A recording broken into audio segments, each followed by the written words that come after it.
સરકારી અધિકારીઓ તમે ઘણા જોયા હશે, ઘણાને તમે ભ્રષ્ટાચાર કરતા પણ જોયા છે, પણ ઘણા એવા ઓછા અધિકારીઓ છે જેમણે ભ્રષ્ટાચારને ઢાંકવાની જગ્યાએ ભ્રષ્ટાચારીઓ પર કાર્યવાહી કરી જેલ ભેગા કર્યા છે।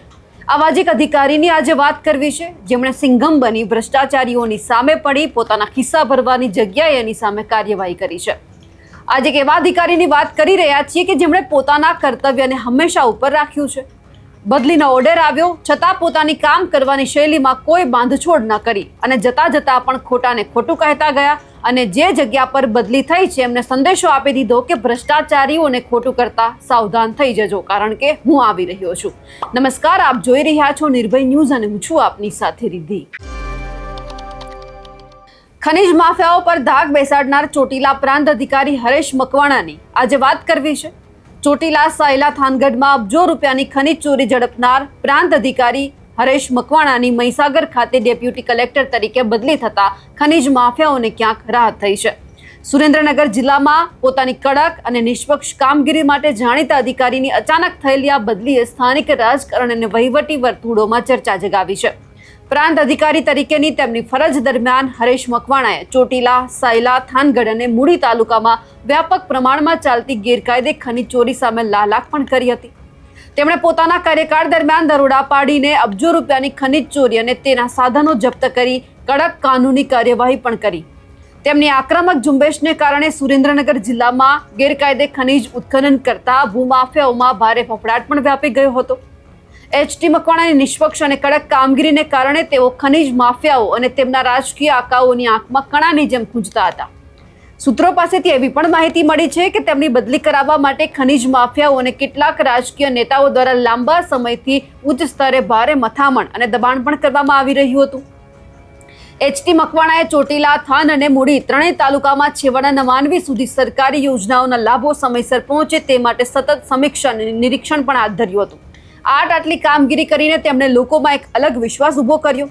એટલે જ એચટી મકવાણાએ બદલીના આગલા દિવસે પણ પોતાની ફરજથી અળગા રહેવાનું પસંદ ન કરી પોતાનો દબંગ અંદાજ બતાવી ચોટીલામાં રેડ કરી અંદાજે 10 લાખથી વધુની કિંમતનું ગેરકાયદેસર ફટાકડાનું ગોડાઉન પણ સીલ કર્યું। આ બધાની વચ્ચે એચટી મકવાણાએ જે લોકોને વિશ્વાસ અને ભરોસો અપાવ્યો હતો એ બાબતે હવે 15 ગામના સરપંચો પણ મેદાનમાં આવ્યા અને કલેક્ટરને આવેદનપત્ર પણ આપવામાં આવ્યું કે હરેશ મકવાણાની બદલી છે તે બંધ રાખવામાં આવે। કલેક્ટરને આવેદનપત્ર આપી રજૂઆત પણ કરવામાં આવી કે જો બદલી બંધ રાખવામાં નહીં આવે તો 15 ગામના સરપંચો સહિત લોકો ગાંધીનગર સુધી રજૂઆત પણ કરશે। આ બધાની વચ્ચે સરપંચોને પણ સાંભળીએ કે તેમણે શું કહ્યું છે। મારું નામ કિરીટભાઈ દિનેશભાઈ પનારા, નળખંભા સરપંચ શ્રી થાનગઢ। હવે કલેક્ટર સાહેબની આપણે એચટી મકવાણા સાહેબ અમારા વિસ્તારના ચોટીલા, થાન અને મૂળી વિસ્તારમાં એમની ખાણ ખનીજ બાબતમાં અને શિક્ષણ બાબતમાં અને જે તે નાના માણસના વર્ગ હતા તે લોકોને માટે સાહેબે બહુ સરસ મજાનું કામ કર્યું છે અને એ સાહેબ માટે અમારી હંમેશા યાદગાર રહેશે, કારણ કે જે ભૂમાફિયાઓમાં જે ડર પેદા કર્યો છે અમુક એમની જે તે કામગીરી ખૂબ સરસ મજાની કરી છે। એટલે અમે એક આવેદનપત્ર કલેક્ટર સાહેબને રજૂઆત કરવા આવ્યા છીએ કે સાહેબની બદલી રોકવામાં આવે તે માટે અમે આ આજુબાજુના ગામના લોકો સાહેબને આવેદનપત્ર દેવા આવ્યા છીએ। જય સંવિધાન, જય ભારત। હું ઉમરડા ગામથી પરમાર પીઠાભાઈ પૂનાભાઈ તથા ઉમરડામાંથી અમારા બીજા 2-3 દિનેશભાઈ છે, ભરતભાઈ છે, 3 મિત્રો આવ્યા છે। ખાખરાળામાંથી 2 મિત્રો આવ્યા છે। ત્યાર પછી આપણા કિરીટભાઈ સરપંચ શ્રી નળખંભા ગામથી આવ્યા છે અને ચોરવીરામાંથી ભાઈ છે, અમારે વગડિયામાંથી લાલાભાઈ છે, ભરતભાઈ છે। હવે આ બધા મિત્રો જે રહ્યા, જે કંછાળામાંથી હમીરભાઈ છે, ત્યારબાદ પલાસામાંથી ગોવિંદભાઈ છે, આ બધા મિત્રો રહ્યા એ સાહેબની દરેક કામગીરીથી અમે પૂરેપૂરા વાકેફ છીએ અને સાહેબની ખરેખર શું જવાબદારી હોય, ડેપ્યુટી કલેક્ટર સાહેબના શું પાવર હોય, એ બધા પાવરો એ આપણે છેલ્લા લગભગ 15-18 મહિનાની સાહેબની કારકિર્દી દરમિયાન આપણે બધા જોયા છે।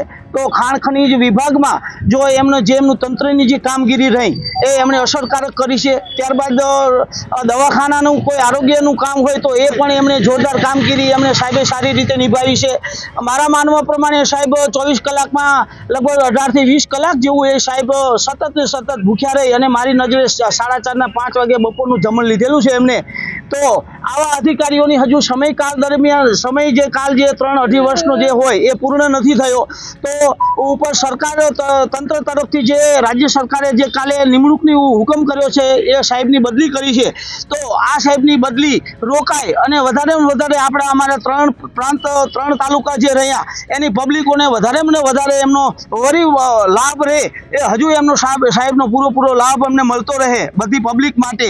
અમે બધા આમ પબ્લિકો છીએ, એવી આશા સાથે અમે કલેક્ટર સાહેબને આવેદનપત્ર દેવા આવ્યા છીએ. આજે બહુ બધા મિત્રો આવવાના હતા, પણ કોઈના કોઈ કારણથી, તો સૌને મારા જય ભારત, નમો બુદ્ધાય.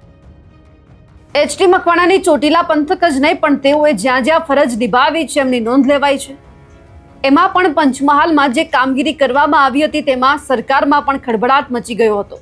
એચટી મકવાણાએ સસ્તા અનાજની 500થી વધુ દુકાનો કે જ્યાં ગેરકાયદે પ્રવૃત્તિ ચાલતી હતી એ બધે જ દરોડા પાડ્યા અને બધાને જે રાજ્યની જુદી જુદી જેલ છે તેમાં પણ મોકલવામાં આવ્યા. આ દરોડાના કારણે એવો મેસેજ ગયો કે જે લોકો ગરીબના હકનું અનાજ છીનવશે તેમને છોડવામાં નહીં આવે. ઘણા પેટ્રોલ પંપ, ગેસ એજન્સી, ખનીજ ચોરી કરતા ખનીજ વેપારીઓને પણ ક્યાંક આ કાર્યવાહી એમની સામે કરવામાં આવી. પણ સવાલ હવે એ થઈ રહ્યો છે કે નિષ્ઠાવાન અધિકારીની બદલીથી સુરેન્દ્રનગરના જે ખનીજ માફિયાઓ છે એમને ફરી મોકળું મેદાન મળી જવાની આશંકા છે. હવે ચોટીલા, થાન, મૂડીમાં એ જોવાનું છે કે નવા આવેલા અધિકારી ખનીજ માફિયા પર કેવો પ્રભાવ પાડે છે અને અહીંયા ખનીજ ચોરી બંધ થાય છે કે સાથે જ રાજકીય આકાઓને ક્યાંક રાહતનો શ્વાસ લેવાનો મોકો મળે છે, એ પણ જોવાનું રહ્યું કે પછી આવનાર અધિકારી છે એ એચટી મકવાણાની જેમ રેડ પાડી સિંઘમ બને છે. પણ હવે આ બધાની વચ્ચે જોવાનું છે કે જે 15 ગામના સરપંચ દ્વારા એવી માંગ કરવામાં આવી છે કે જે બદલી કરવામાં આવી રહી છે બંધ રાખવામાં આવે અને જે એચટી મકવાણા છે એમને જે ચોટીલા છે ત્યાં જ રાખવામાં આવે, જેથી કરીને જે આ ભૂમાફિયાઓ બેફામ બની રહ્યા છે તે ક્યાંક બેફામ ન બને.